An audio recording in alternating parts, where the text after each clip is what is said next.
Mr. President, we exercise our right of reply to one more attempt by the leader of Pakistan to tarnish the image of this august forum by bringing in matters internal to my country and going so far as to spew falsehoods on the world stage. While such statements deserve our collective contempt and sympathy for the mindset of the person who utters falsehood repeatedly, I am taking the floor to set the record straight. Regrettably, this is not the first time the leader of Pakistan has misused platforms provided by the UN to propagate false and malicious propaganda against my country, and seeking in vain to divert the world's attention from the sad state of his country, where terrorists enjoy free pass while the lives of ordinary people, especially those belonging to the minority communities, are turned upside down. Mr. President, member states are aware that Pakistan has an established history and policy of harboring, aiding, and actively supporting terrorists. This is a country which has been globally recognized as one openly supporting, training, financing, and arming terrorists as a matter of state policy. It holds the ignoble record of hosting the largest number of terrorists proscribed by the UN Security Council. Mr. President, we marked the solemn occasion of the 20th anniversary of the 9/11 terror attacks just a few days back. The world has not forgotten that the mastermind behind that dastardly event, Osama bin Laden, got shelter in Pakistan. Pakistan leadership continues to glorify him as a martyr.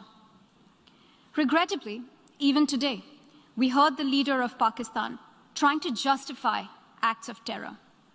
Such defense of terrorism is unacceptable in the modern world. We keep hearing that Pakistan is a victim of terrorism. This is the country which is an arsonist disguising itself as a firefighter. Pakistan nurtures terrorists in their backyard in the hope that they will only harm their neighbors. Our region, in fact, the entire world, has suffered because of their policies. On the other hand, they are trying to cover up sectarian violence in their country as acts of terror. Mr. President, this is also the country that still holds the despicable record in our region of having executed a religious and cultural genocide against the people of what is now Bangladesh. As we mark the 50th anniversary this year of that horrid event in history, there is not even an acknowledgement, much less accountability. Today, the minorities of Pakistan, the Sikhs, the Hindus, the Christians, live in constant fear and state-sponsored suppression of their rights. This is a regime where anti-Semitism is normalized by its leadership and even justified. Dissenting voices are muzzled daily, and enforced disappearances and extrajudicial killings are well documented. Mr. President, unlike Pakistan, India is a pluralistic democracy with a substantial population of minorities who have gone on to hold highest offices in the country, including as President, Prime Minister, Chief Justices, and Chiefs of Army Staff. India is also a country with a free media and an independent judiciary that keeps a watch and protects our Constitution. Pluralism is a concept which is very difficult to understand for Pakistan, which constitutionally prohibits its minorities from aspiring for high offices of the state. The least they could do is introspect before exposing themselves to ridicule on the world stage. Finally, Mr. President, let me reiterate here that the entire Union territories of Jammu and Kashmir and Ladakh were, are, and will always be an integral and inalienable part of India.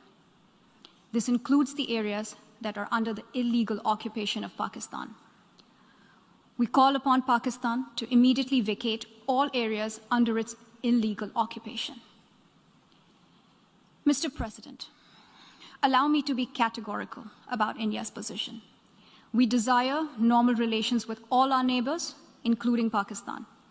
However, it is for Pakistan to work sincerely towards creating a conducive atmosphere, including by taking credible, verifiable, and irreversible actions to not allow any territory under its control to be used for cross-border terrorism against India in any manner.